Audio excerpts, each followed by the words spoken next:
when you're my baby. That's how it is when you. Nobody make me stop the world. What's up, Blakeish family? We're back again with another episode. We're going to talk about a lot of different things. We actually kind of grew up together in a sense, same city for sure. We also went to high school together. Yes, sir. I got none other than Snoop, Coach Snoop to y'all. How you doing, brother? Man, I'm good, man. This has been long overdue, Yeah, man. So I'm appreciate you pulling excited. up. Yeah. I'm excited about it, man. Anytime I can come and just really just let my hair down, so Yeah. to speak. So this is gonna be a good conversation, man. And I know you got some good stuff I do. ready to go, man. So I'm gonna hold it. I've been admiring, you and your wife set up. Love it. We watch it at home. I appreciate it. Comic relief, and also though talking about some real deal stuff that people want to hear and then they can relate to. So no better way to spend the Friday night. So we I appreciate that, man. I appreciate Excited. it. But when you look back at life, something that stand out to you that you could have been like, damn, man, had I known this back in the day, I would have been X, Y, and Z. I tell you what, man, and so I'm gonna flip it a little bit because something that actually did happen, but I didn't understand was happening. So still kind of the same thing. One thing that stands out to me is relationships, authentic relationships that were built back in the day that if it was done the right way, they still exist and they're still fruitful right now. So we talk about how we grew up together and, we still, even though now we talk more now than we have, but we still have that connection and we're starting to spend more time, talking and doing the things that we want to do as grown men. Right. But the group of brothers that I have now, man, Stu G, Mike Grace, Chris Jackson, Matt Irvin, Q Wright, we have been locked in since we was 10, 11 years old. Bro, I remember.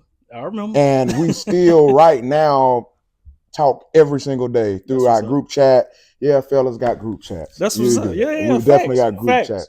So what I say is like something I didn't realize that was happening back then is that we were laying the groundwork for what we have now. And it's unbreakable, man. Like I can call them boys for anything. And it's not just them. I have a ton of other relationships I built. But back then when you're 10, some of like me and Q go back to before we could talk. You know what I mean? And then it added on, all of us kind of connected, kind of middle school on out.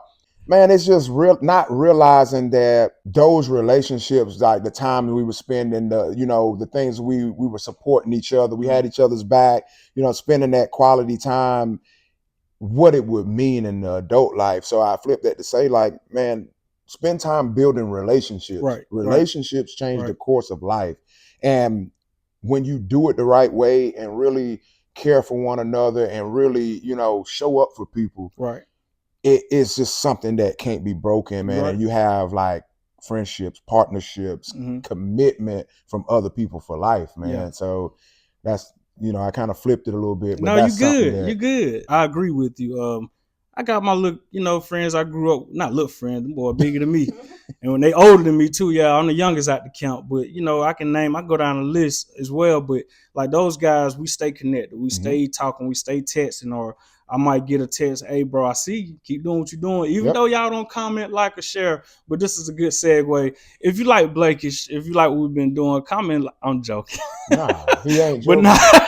Comment like for real. Man. But for real. Yeah. But like those guys, man, I can call them about anything. I can text them about anything. We go out to have cigars. I don't even smoke cigars, but I go with the guys. You know what I'm saying?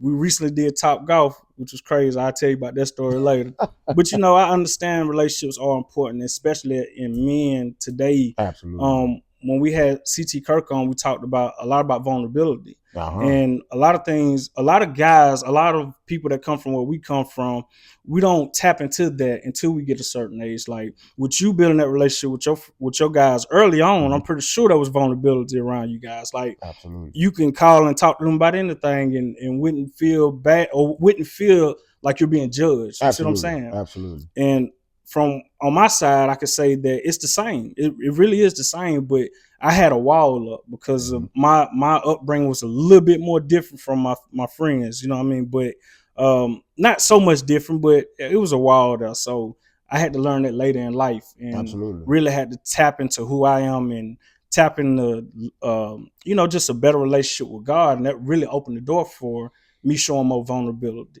so I agree with you. Relationships are very important, man. A lot of people know Coach Snoop today, but who are you before the titles and responsibilities? Crazy thing is, man, I'm still me. Some people don't know that. They may think that. So again, not to flip the question, but who you see is who I am. And that's why I feel like I'm well received everywhere, because people who always known me, it's not different. Yeah. I've always been me. I've always embraced who I am. I've always embraced, being intelligent, doing things like I've been me. Anybody that knows me is not like, man, I remember when, like, of course, when you were younger, when you were a child, you did childish things. Absolutely. And yeah, of course. But me being the person I am, Coach Snoop is just a grown and mature Snoop from back in the day. I was always about my business. I was always goal driven. I was always strong minded. I'm going to speak up. And I was always like for the team, man. Like I always wanted my guys and the people around me to be the best people they could be. I always encourage, so when I look back, man, it's just growth, things that God has blessed me to be able to take part in, whether I perceived it as good or bad. People that God brought into my life, include my beautiful wife back behind the camera.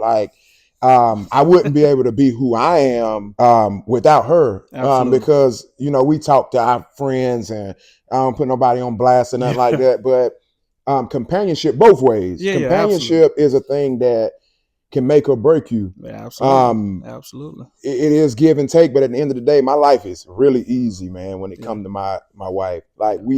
She makes me, so that would be the biggest difference in Coach Snoop and being able to take on the load that I take on and be there for all of these people is her.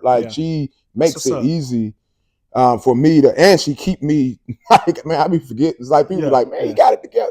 I'm like, man, I just left something at the house, and she like, hey, you got your, so it's, I always tell people, it's motivating, inspirational. You may find me, I find my motivation, inspiration, my drive from everybody, but that's my biggest drive, her, my family, my kids. But as far as just the transition, man, it's just, just that grown, more mature, trying to get better with my sports teams. I use the hashtag day by day. Okay. So I try to get better day by day. That's what's up. That's what's up. I like that, man.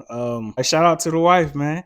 That's wonderful. That's a beautiful story. I'm sure people will actually love that part of it more so than everything else we're gonna tap into, because you talked about your wife, you talked about your rib, you talked about God, and those things are very valuable and important to us. And then our platform. This is what we build on our platform off of love, off of companionship, and just straight up off of God. Y'all already know I talk about God all day, every day. I wake up. Got you. If I jump on Facebook, the first thing I'm gonna say, God is amazing, before I read anybody else's post. And that's just me being honest, but that's very important.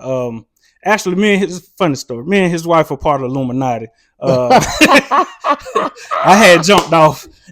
I got off, so I sent my letter of resignation. I'm joking, but she was a part of the Citizen Review Board as well. So I'm joking, y'all. We wasn't Illuminati. I tell Snoop earlier, I said, man, you better watch yourself now, because I had to get off. I didn't want to sacrifice my baby, so you ought to be thanking me right now. You was on the list. I told him, I told him I had to talk to a couple of people, man. They ain't feeding y'all or nothing. I said, man, they ain't got no meals or nothing. Yeah, we're gonna get some things shaking. Man, some cookies. We got to renegotiate. We about to renegotiate the terms, man. Listen, man, but it was dope. It was cool. I'm just segue to the Citizen Review Board, because it was something that we could do that would entangle us in the community. You know what I mean? Like, I'm big on community. I spoke on a segment in the past where I said I almost said I felt like I took so much from the community, when actually that's not true. I was just adapting to my environment, everything around me. To me, when I got older, like, it made me feel like I took a lot from the community, like just all the things I was doing. Like, whether you know it or not, bro, I got a track record. But I'm blessed. Like, I'm super blessed that everything that was, thrown in my way, or everything that I was, doing at them times and moments became something very small. You know what I'm saying? Like, God bless me, because I could have felonies out the wazoo, but it's misdemeanors and expungements now. So thank God for that. Amen. Amen. Was there a moment when you realized coaching and mentoring wasn't just something you do, but something you were called to? Man, I tell this story all the time, man. And I was kind of reviewing the question. I said, that's the one, man. So I'm gonna try to get through this quick. So my start at coaching came the summer before my senior year in college, and shout out to Mr. Pickering, man. He used to run community hoops. Yeah, that's my guy. He heard that, and that's what I kind of say. I've been like, somebody thought it was a good idea for me. I don't know. I never wanted to ever be a coach. That wasn't my plan. But somebody said, "Hey, we're looking for young kids to coach some of the younger teams," and somebody chose me. Now, I'm not surprised they did, because as I said, but that wasn't in my plan. Right. So through somebody else, he reached out. Like, would you mind coaching the basketball team? Keep in mind, I come from a sports-driven family, never played organized basketball, but I know sports though. Right. So I said, cool. So I hit Stu up. Said, Stu, man, they want me to coach a basketball team. You down? And that's my dog. Like, so he like, yeah, let's do it. Yeah. So we both about to go to college, but let's do it. So the whole objective, y'all, was to get the kids together and make them run. I said, all the time the coaches that made me run, I'm gonna get this back. We don't play basketball, but I just want to tell some people so my little brother's on my team, my baby brother right up under me. So, man, coaching started out, but then my competitive drive kicked in. Yeah. So we in community hoops, and me and Stu good at it. Yeah. But we never took it like, even though we like 17, the kids like 11 and 12, not a big age group, we never let them treat us like. Oh, y'all was 17. Yeah. That was early. 17 y'all started early. Y'all started early. So we never let them treat us like homeboys. Yeah. We made them respect us, and come to find out, man, we loved it. And just segue to that, me and Stu, I've only won one. I won a lot of championships like in coaching and stuff, and I only won one without Stu. Okay. Like, we've been coaching together since we were 17, and last year we ended our youth coach. I'm still coaching, of course. Okay. But I just threw that in there. But about not even quite 10 years ago, man, probably about 5 to 7 years ago, I realized I wasn't a sport coach. Okay. And I was like, somebody was like, "Hey, man, I'm gonna tell you what put it in perspective." I was like, "Yeah, man, I don't know how much longer I'm going to be doing this in this capacity." And somebody said, "Wait a minute, man, my son too, man. I want him to play for you." And I said, "What?" I ain't think about it. I was like, "Oh, y'all must think I'm about to be like coaching over here for like till I'm like 60, like Coach Perry, and that's my guy, Coach." So, but here's the thing they don't know about Coach Perry. Like, he do a lot of other stuff. He does. Like, a lot of other stuff. But I was like, nah, I ain't doing that, because I know how much it take for him to still do that. Yeah. But anyway, like, somebody walk so I can run. I'm trying to run. You know what I'm saying? Right. So that's when I realized, man, I'm a coach, but it's a calling. And I started taking it like way more serious. Like basically coaching coaches. Okay. Hey, man, if you're going to do this, you're going to do it the right way. Do it this way. Like, I'm only bringing people in my program that is doing it the right way. So that's why we had the respect in our programs. And that's why we were successful, because certain people, hey, man, I want to help you, coach. I'll be all right. Probably about 7 years ago, man, it became like a tug on me. Like, nah, these are lives that you're impacting and that are also impacting me, but I take it serious, man. Like, anybody, not even kids, just kids no more, but anybody that believe in me to either, whether it's to drop their kid off at a leadership workshop or whether it's through sports or whatever, man, I put everything in it because I know God made this assignment especially for me. It's in your heart, bro. Yeah, and you can see I it. get fired up talking about it. Like, I can tell you, man. I can tell you. I'm about to do 10 push-ups just now. I ain't know what I'm gonna calm down. I was joking, but we'll get to it. I'm gonna tell you, when stuff like that is in your heart, people can feel it. They can feel it more so they can hear it before you say a word. And it's coming out of you. They can see it and they can feel it more so they can hear it. It's coming out of you, spewing out of you. Like, I talk about God so much. Like even when I walk through certain crowds or wherever I'm at, you can see people moving. Like I see a shift. You can tell the people that wanna, oh, here he come. But then there's people that's gravitated towards that need it, they want it, they hungry. Yep. And they need to hear something positive. Absolutely. So I get it and I understand. For you making that switch, you say 7 years ago? About 7 years ago. Man, that was big. Like that was God talking through you to you to talk to other people. Yep. You know what I mean? So using you as a vessel, not only for sports. So yeah, I commend that, man. Absolutely. Now going back to you, Stu G. What else, Stu? Coach, how would you compare y'all coaching styles? Who is who? Man, if you had to compare NBA Stu coach, is the ultimate assist. Bro, he's so knowledgeable, man. Like he knows sports, and Stu is a solid dude. Like so, Stu ain't like I'm the head. Yeah. Like, and if I left him to be the head, he'd call me and tell me to pick it back up. Like with Stu, super dependable dude, man. He pours into the kids and he loves it, man. Yeah. Like. But Stu ain't about to do like the admin. He don't want to email no parent. Look, I told him, man, I've been carrying you for 20 years, man. I asked him, man, I'm talking about Stu the type, man, we got a game today? Yeah. Bro, like you ain't read the message from this morning. Yeah. Like, but that's my guy, man. And I already know, like, no matter what, he had some stuff going on in his life, like with work and schedule. He tried to quit a few years. Hey, man, I don't know if I'm gonna be able to do it. I said, know what to tell you. Yeah. Like like you said, Illuminati, we locked in. Like we the brotherhood, man. That's special. Yeah, man, I actually been knowing Stu for so long. I'm talking about when he stayed on. Is that Frank? Frank? Yeah. So that's like we rode the same bus together. Our parents was friends. They're no longer here, but neither parents from each side, but they were friends, which of course forced us to become friends and play together. We played football together, we went to Independence together. You know what I'm saying? So we talk about that's a long time ago. So we both lost people that we loved and knew to gun violence. How did those losses change or move in the way into you to point a young man? Like going through those losses on your end, I can speak for myself. It turned a switch in me. I literally just kind of shut down, but it was for the good. I shut down all the negative things in my life, all the negative circles that I was around. How would you say it changed you to help you pouring up these young kids? Man, a lot, man. It started early with me, man.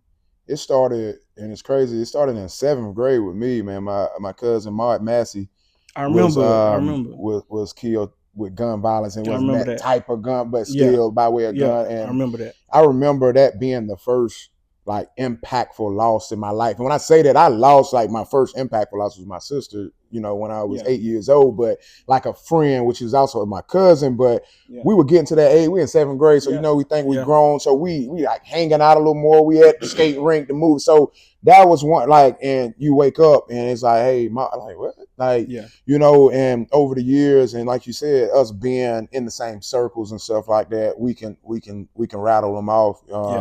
You know, you got Treon, my dog, you know, brother.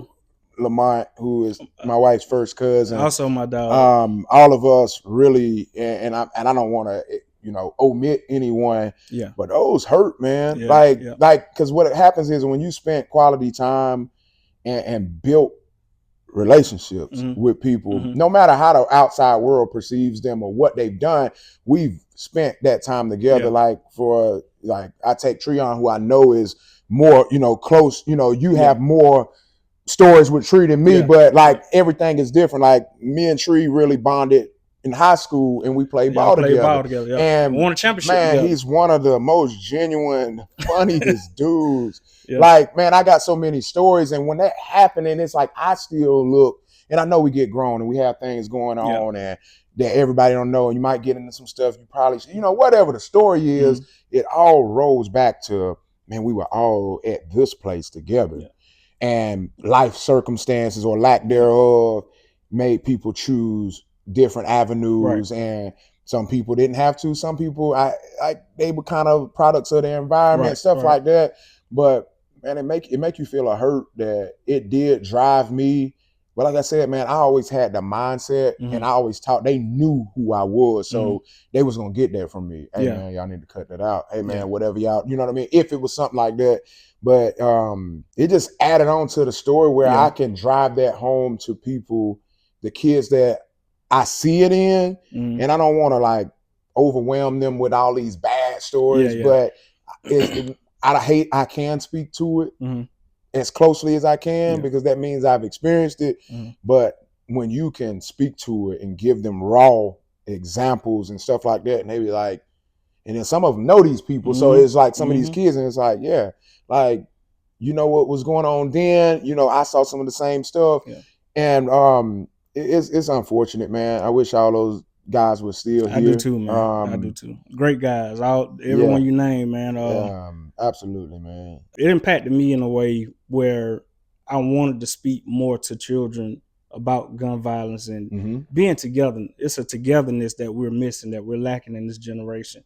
I want to say, honestly, the last 10, 15 years has been like that. Yeah, would you say the same? It's unfortunate, man. And one of the greatest things about where I transitioned to this year, getting a rollover at Rocky High, I feel like I got like 10 jobs now, like that I do just from, you know, volunteering and stuff like that. Like being over at Rocky High and being able to connect with the older kids. And I've always talked to them. So I have kids that I've been coaching, and as they get older, I stay connected. Right. But it's different. Like when I go over to Rocky High, the time I spend with the athletes and stuff, like they already like ready made. They 16, 17, and I get to kind of be a little rawer with them. Yeah. And man, I just keep it, you know, and I show them I care, you know, because they are they're disconnected. Yeah. And the reason being, and I think, you know, we'll probably get more into it because you got some good questions but it's something missing. And it's not their fault.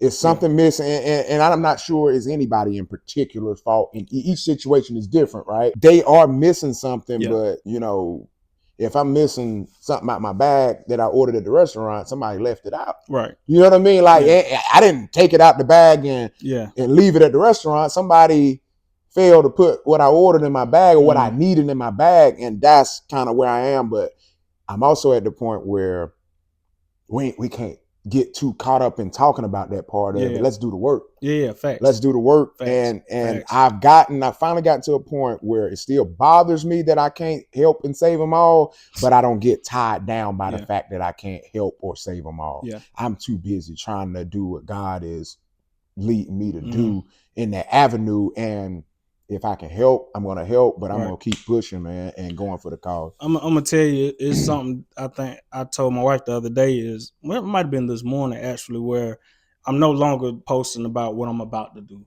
I'm no longer posting what I'm doing right now. My actions are going to speak louder than any post I can ever make. So I get it. I promise I understand. And I know our city has come a long way, and we still have a long way to go, but we do have people in our communities like my brother-in-law, C.T. Kirk, like Coach Perry, Sutton. I mean, it's so many different people that we have out here that's advocating. There's some gems in the community. Yeah, definitely some gems. And now I finally understand what they were talking about. When I was young, I told a story back in the day. I didn't know. I did kind of know, but her brother used to drive a church van back in the day. And we might be in the pride. We might be on the back road playing football. I see a church van. Hey, they finna come pick us up, take us to church, man. I'll tell. I didn't want to go. I don't know if y'all remember that big church. It was called Vision something? But they used to have like big parties and stuff. It was a lot of, you know what I mean? There wasn't a lot of black people in there, but they used to come and pick people up as well. And I used to take off running in. They used to have to come get me, dog. But I finally see now that it wasn't just about church.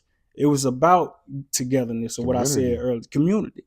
That's what it was about. And I think fast forward to today, you don't have people pulling up in vans now saying jump in. It's not perceived well though, man. It's not received well. It's not both. It's not both. Yeah, so if you pull up, so people are scared, and that's why I talk about like what you're called to do, right?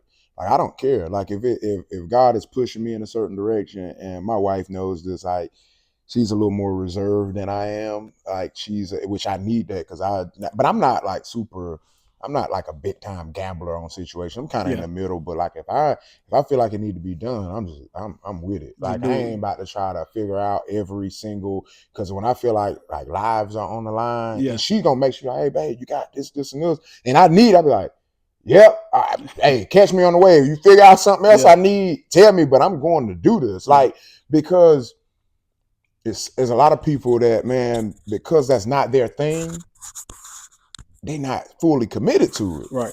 And that's why I say, like, hey, no, you can't be halfway in, halfway out. Like, Right. just stay on the porch. I'm trying to call people, like, man, just do what you do, man. Yeah. Like, have a heart, like, community. And that's part of, like, the mission of Jesus Christ that we miss on now is the community and, like, what discipleship really is. Like, Jesus was about the community.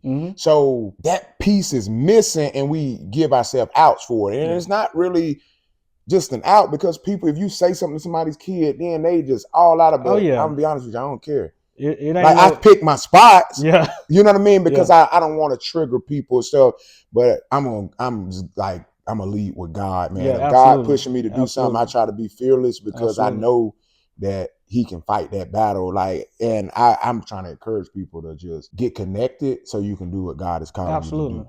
Absolutely. Yeah, and that's one of them, man. Being out in the community, you know, being that force. And yours might look different than mine. You know what I'm saying? Everybody can't do what I do. Your way might be different. You reaching people in different ways, but if you feeling that tug, you're right. And I'm gonna go back to what you were saying, what was missing. You really can't pinpoint. And I said I might have a suggestion. And you was kind of leading to it just now. It's the village. Yes. We don't have that village no more. We don't have that uncle that probably used to get drunk but would still get on your tail. You know, like, hey, absolutely. Pull you to the side. You're not supposed to do that. You're not supposed to talk to your mama like that. You're not supposed to, man, pull your pants up. You know what I mean? Like, I ain't not to get drunk, bro. I do it anyway. But I'm just saying, you know, I'm saying, like, you right. That community, it's gone, bro. Oh, man. Like, it's there, but it's so much there. It's in the attention seeking there. That's a thing too. You know what I mean? It's more so, which is why it's not received too, because somebody threw it in somebody. Yeah, so it's a lot of layers there. It is, and that's what I was kind of saying. We can't get caught up in the layers. We got to do the work. You got to do the work. I'm a not get caught up in the layer kind of guy. Like, and all of it's valid. I understand that if you put yourself out there for something and your hand was bitten, it's tough to go back and stick your hand out there again. It is, like, because you're like, man, I was just trying to do this, and I got do the right thing. Yep. I got all of this grief, and some people have that. I feel like if you called and it's really you walking in your mission, I don't care what nobody say. Like, I'm being honest. Like, I don't I'm attentive to it, and I want to get better. But as far as what I'm called to do, somebody don't like it, I'm listening, because I do want to be received well, because I think that matters. But at the end of the day, man, I kind of figuring out, because I say figuring because every day you figure more out. I'm figuring out what God has for me and what I'm being called to do, and it got to be done. Like, we can make all the excuses in the world of why we not, why it got to be done. And I think with some of us, like, bro, it's in a lot of us. It's in a lot of our children, a lot of people that we see and talk to on an everyday basis. When I was young, I used to get, it's something about you. It was all the time, and I never knew what you talking about. No, it's just something about you. Like, but I used to think, why people picking me out of a crowd to say it's something about you. But again, now that I'm older, it was always God. Yeah. It was always people see, you could plant a seed and you see that little sprout, and you could tell that sprout, and you could be a rose one day. But that sprout's just a sprout right now. You see what I'm saying? So it's just something you got to tap into and know what you called to be. I mean, it's a feeling.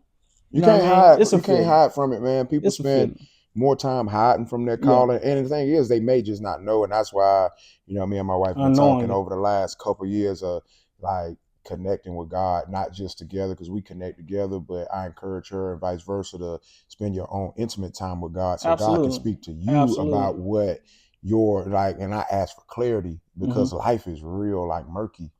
You get what I'm saying? Like, it's so much stuff that's going on. So I ask for clarity every single day, man, because I can get murky on myself. You know what I'm saying? Like, I start doing stuff, and I got to get back to the root, man. Get back. Like, I get back. I ground myself. So this guy was at the gym, crazy thing, and he had this charm on. Shout out to Jody, man. Jody is one of my guys. He was at the gym. I said, man, what's that you got on your necklace? Because I knew he didn't just have it on for no reason, and it was like a little 360 type thing, and he was like, everything comes back to the center. Okay. And I was like, so to speak, like, 'cause I kind of thought I knew what he was saying, but he was like, everything comes back to the center. And man, whatever you're rooted in, and like the center for me, and more so, it's always been, but I done got back, and we as a household, as a married couple, the center is our Lord Savior Jesus Christ. Absolutely. So when I'm tripping on myself, when I'm getting out of hand, I just had a come to Jesus, and I posted about it last week. Yeah. Nobody knows exactly what I'm talking about, and that's, private, but he'll sit you down. Yeah. But I'm cool with it. Yeah. Because he is on two people that can check me now. Him and her. Yeah. That's it. Like I ain't getting checked by like, you know what I'm saying? Yeah. And he like, well, you think you tough, don't you? You know how people used to say, yeah, absolutely. You think you tough. And I really got, and that's why I don't know if you said, but I said I got scolded. Yeah. It's like, we gonna do it how I'm telling you to do it. And I get you don't understand, but I'm gonna remind you, this is how we're gonna do it. That's it. You can go and do it a bunch of other ways, but it's gonna come back to me. I can chase you down, or I can just wait on you, because I know it's like you done? All right, come on back. So I'm trying to get this consistently like rooted in God. Absolutely. So where I ain't wasting, like, man, my God, like C-Jack told me a long time ago, and he was just talking about how you can waste time. You know what I'm saying? So it's like, God had this for you. And me and him, like, we talk all the time, of course, but he's like, God had this for you, and you're supposed to get it next week. And you weren't connected, and you weren't, and you went here. And 3 years later, where you could have been a week. You know what I'm saying? You 3 years delayed, not because you were supposed to get it 3 years. It's because you weren't rooted. You know what I'm saying? And he didn't put a time frame on you. You did that. You know what I'm saying? So it's a lot of different ways you can look at it, man. But the key to it is like staying connected to your roots. And it goes beyond, like, nothing goes beyond God, Jesus Christ. But no matter what it is, family, you know what I'm saying? Like, whatever makes you got to stay rooted in it and stay connected, because that'll bring you back to where you need to be. Absolutely. And shout out to C-Jack. That's Chris Jackson, y'all, if y'all watching. Very smart guy, man. I've been knowing Chris for, how long you been knowing Chris? Your whole life? Since about almost. Might have been about 9 or 10. Probably about 13, 14 with us, but really smart, intelligent guy. He gonna stay on. Him and Tree, you brought up Treon. Him and Treon got a similarity, right? And their similarity is motivating people without even trying. You know what I'm saying? Man, Treon used to call me at night. That's crazy you just said that. What? I just thought about when you said they got a lot in common. If you think about it. I just took 3 seconds to think about Tree's conversation. Yeah. They want you to do it now. Yeah. They be like, what you waiting on? Yeah. That was always Tree. He'd be like, bro, nah, we can do that tomorrow. Like, bro, and that's crazy. It's 11:45, 11:45, and like Tree done call me. What's up, bro? What you doing? Man, I'm laying down. Man, what's up with them beats, man? Nah, listen, bro, do what you need to do. You need to do this. Man, go ahead and send it to my weight. Right now. 15 minutes later. Hey, bro, you sent that? Like, nah, I ain't even got out the bed, but those are special kind of people, though. You know what I'm saying? They are special kind of people. Man, Tree told me, Tree was big on Flint Hill, right? Like, that's another thing. I understand now more that what Tree was doing. Tree was building community. Absolutely. It wasn't like Tree everything, but he told me one night we was at like a bar, like this, like hanging out. And Tree was like, hey man, I know you like to write. So I was doing like, we was talking about like short stories and stuff. Because I was like working, I was writing, but Tree was like, yeah, man, you need to stop playing around, man. You need to write the book. We do it all. So he amping me up, right? And then at the end, he say, then we're going to publish it on the Flint Hill, South Carolina Post. I say, and he was dead serious too. Man, was he not? He had already had the. Yeah, he was dead serious. Yeah, man, that was my guy, man. Serious. But the key thing is, man, he wanted everybody's best, man, and he was He was. I ain't never think about it that way. He was. They do, and they got it. Come from the heart. It's genuine. Absolutely. You know what I'm saying? Like, a lot of people tell you or try to motivate you. Yeah, I'm not saying they're not genuine, but you can actually tell they genuine. Like, it's just there. Like, they ain't really getting nothing out of it. No, You know what I'm saying? Like they don't gain they'll nothing from literally it. sit there and they Yeah. be like, well, what is it to you, right, man? They just Yeah. want you to, and they don't want you to miss it. Yeah. I'm telling you, man, that's how it is, man. Chris will call me. Hey, what you doing? In the bed? I'm like, what are you Same doing? thing, yeah. Hey, go jump on your computer right quick. Man, it should be. Go ahead, see. But like Yeah. if it's on, like he's the epitome of why hold off on something you can do today, and why hold off to tomorrow. Like he wanted, because he feel like, hey, it might not be there tomorrow. Yeah. Let's do it now. And that's understandable too. That's good to have. I just need a couple more ounces of that, and I'm good. I'm in. But like last time me and bro really talked, I'm gonna say the time before that, bro. I swear, it's probably been a 2-3 minute conversation. Nah, I ain't no 2. Bro, we was on the phone about 40. I looked at the phone, say 45, 47 minutes, and you don't hear nothing but a baby crying. So he was holding the baby. Oh, all the time. Hey, he doing naturally too, right? Yeah. So you look. Yeah. So I talk to him all the time, so I'm used to it. But you be like, bro, still live. He's still talking. I'm like, you be like, man, is he still? Yeah, man. Hey, chill out, but that's what he call him. He got him all his nicknames. Yeah. He like, bro, who you talk with? Boy, got the Jackson 5 over there. Yes, Boy, ain't nothing wrong with it. sir. That's my dog. All right, moving on, man. From what you've seen, what do you think young men are missing the most right now? I think we kind of almost covered that in a sense, but yeah, I guess we covered it in general. I think young men are missing support, right? Like they're missing support, and they missing like hugs, and they're missing affection. Man, my dad was always like that, and I think that's why the coolest man I ever met, bro. Like, he always gave us the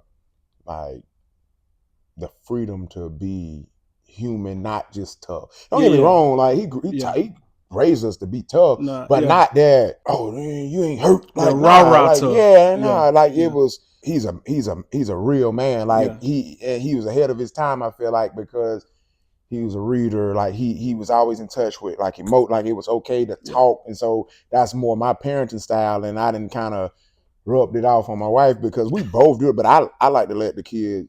I'm no nonsense, but my dad always allowed us the space to talk, even if he knew we was on some BS. Like we talked, and he gave us that freedom. And man, young men are missing. Like I keep going back to Rocky High because I spend a lot of time over there now. And shout out to my dog Leon Bowell, man, head coach at Rocky High School. What up, Lee? He does, like me and him, and we grew up together, but coaching with him now, we got so many of the same. Like when we first got there and we started doing weird, that's what the boys say, y'all acting weird. You know how the kids we come in and hug the boys, and we cut up with them, but they thought it was so weird, man. Now if you come in to like the weight room and stuff, like I came in so my first day back, I went and worked out with them Monday. Okay. So I went and worked out with the football team. I was hurt for 3 days.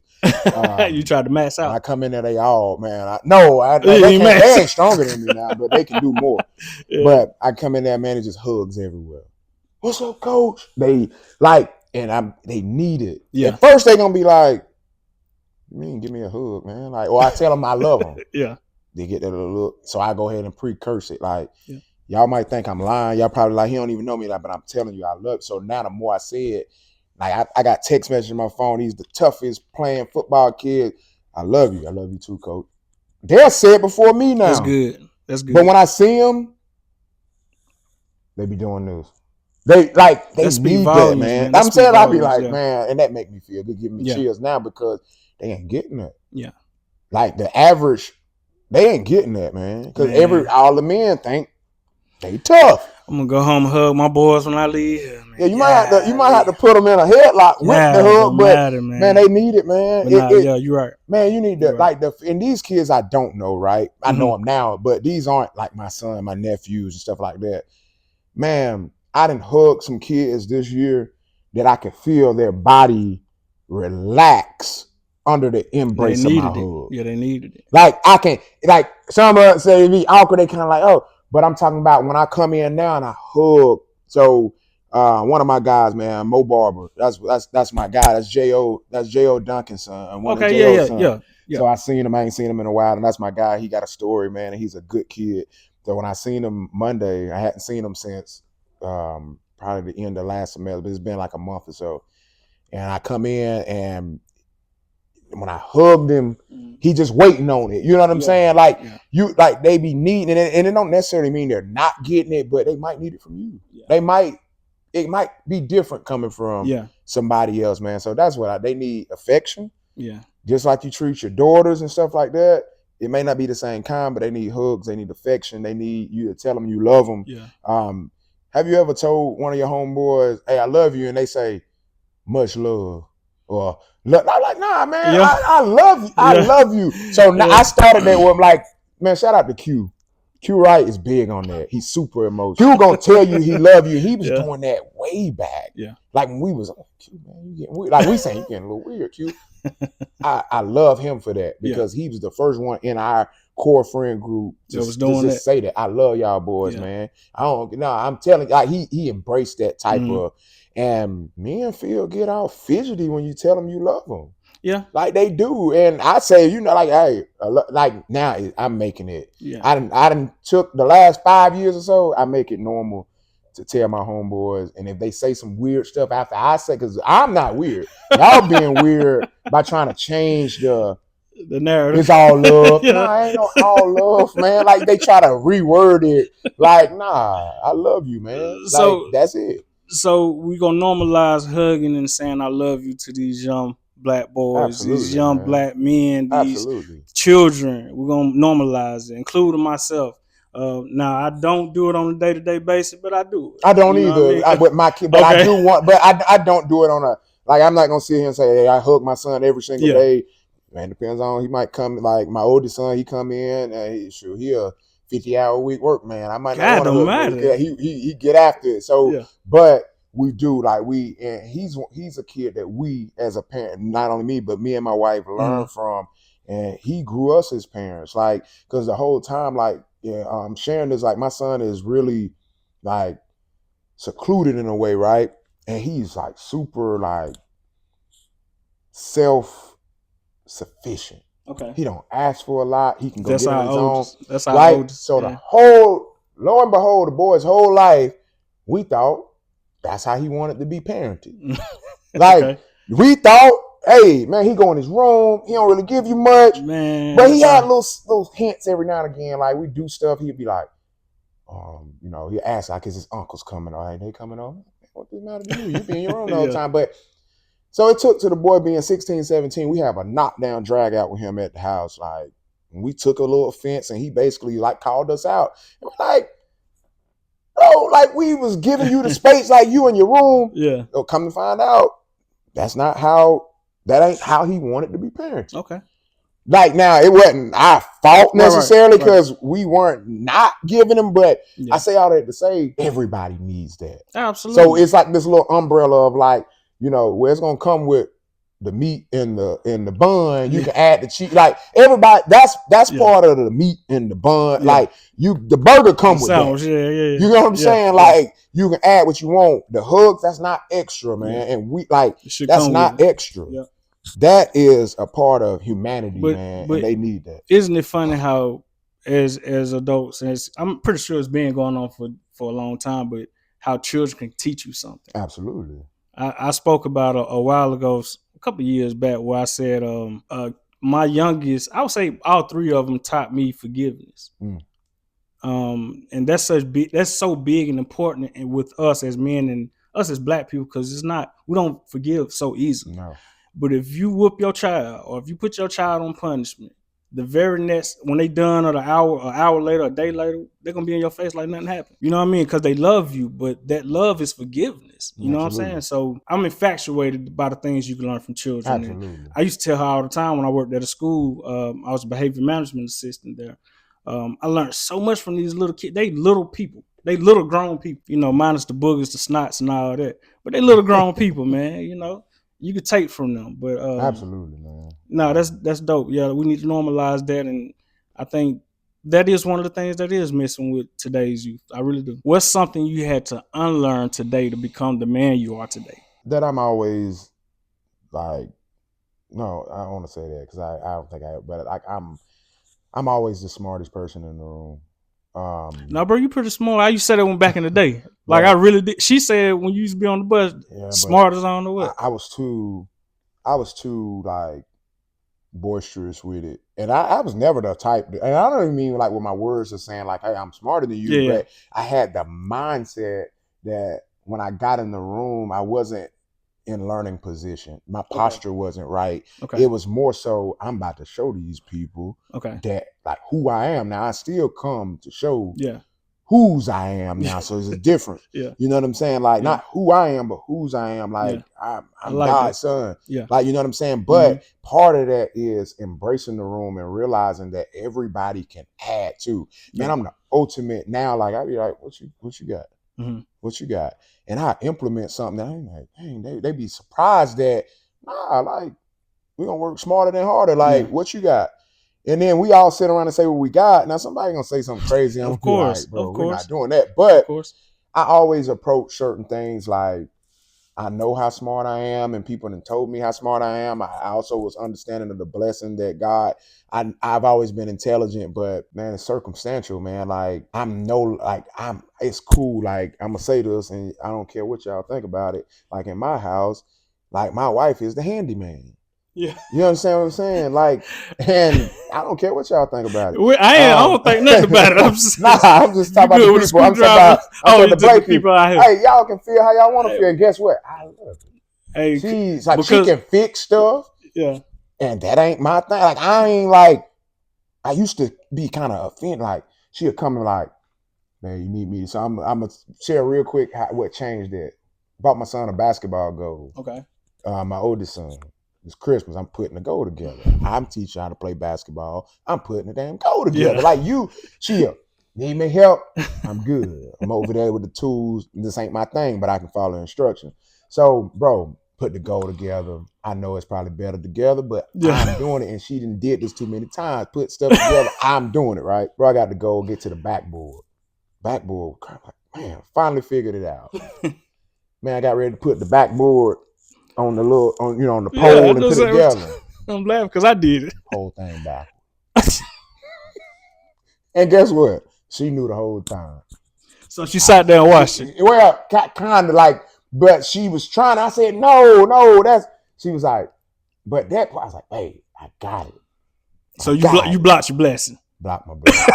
Trying to be like, trying like, so that's my thing, man. Yeah. I like to let people operate in their space, and I'm not going to be stubborn about it. I'm not going to be egotistical about it. I like to let people, and I can learn. Like she's made me better at certain stuff, better at being organized, better at, but if it come down to it and you pop in and say, somebody knock on my door, a neighbor, and be like, hey, sir, can you help me, fix my washing machine? I'm like, bro, you probably ask her. Like, she's like, I might want to ask her. Hey, at least you honest though. Yeah. Like I think people miss that because I don't think I would have. I probably would have said that. Let me ask you this: my Blakeish family want to know. I can feel it.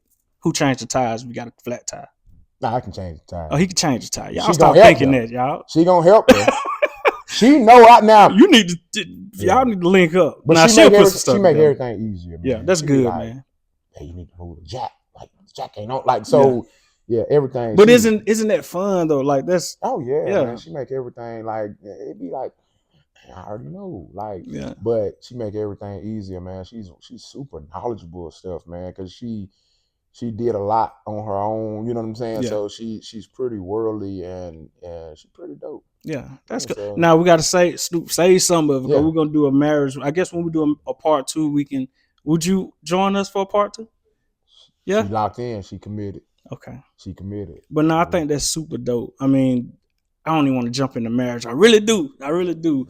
She want me to, but I'm gonna say that because it's important. That's what our channel is about. But today we're talking to Coach Snoop to get you guys to understand what he does and who he is as a man, as a person, as a husband, as a father. The last question. I don't want it to be the last question, but somebody putting their foot on my neck right now to keep on. Keeping on. If you could talk to a younger version of you back in high school, what would you tell him? What would you tell him to take serious? And what would you tell him to chill on? I would tell him to take more seriously the things that you hold near and dear. Spend less time on, and I never really like been tied up into whatever other people think, but more so like spending more time with what's in. Yeah. You know what I mean? Yeah. Like take the road less traveled even more. Mm-hmm. Like if you taking the road less traveled half the time, take it whatever you want to do. Invest time in that now, because it's gonna make it that much easier later, and you're gonna appreciate it that much more later, because once responsibilities pop up, once kids pop up, once all of that. So the younger me, man, spend all your time doing what you love to do. And that's my message to the younger everybody. Spend all the time you want now, especially if it's just you and that's it. Yeah, care for others, do all of that type of thing, but spend time doing what you love to do. And I leave with this, because a lot of the reason why people don't spend time or put that effort in is because it takes effort, right? It's a lot. So I leave you. Everywhere I go, I quote Inky Johnson, because Inky is my guy. I love Inky Johnson, and Inky said, "It's not that you don't have what it takes; it's just that you didn't realize it would take everything you had." And be willing to go all in on yourself. If you don't, who else will? Yeah, bet the house on yourself. Bet the house on yourself. That was good, brother. Again, I really appreciate you coming. Thank you. You and your lovely wife. Guys, if you want a part 2, we're gonna do marriage. Give us how many hearts or likes we need? We need 100 hearts. How many views we need? Turn it up. We want to start off with 500 views. Let's do that within like 3 days. Give us 500 views in 3 days. Can we do that? Where we can follow you at, man? You can follow me on Instagram, IG at the Coach Snoop. My Coach Snoop's Corner on Facebook. Lawrence Snoop Brown on Facebook. I got a TikTok at the Coach Snoop. All of it is the same. I try to uniform that, but check me out. I'm going to be picking up my content a lot more this year. I was kind of heavy in it, kind of slacked off. But also the Coach Snoop at gmail.com, speaking engagements, all of that. Yeah. Anybody wants your boy to come and do what I do, man, I'm open to it. But youth leadership workshops, I partner with the local YMCA. So get over to the YMCA and sign these kids up, not just males, but females as well. Leadership is a lost art. I'm big on leadership. So do 2 a month, right? And 2 a month. Yeah, 2 a month. And got some good stuff coming down the pipeline. So it's called a Young Leaders Workshop. Come check me out.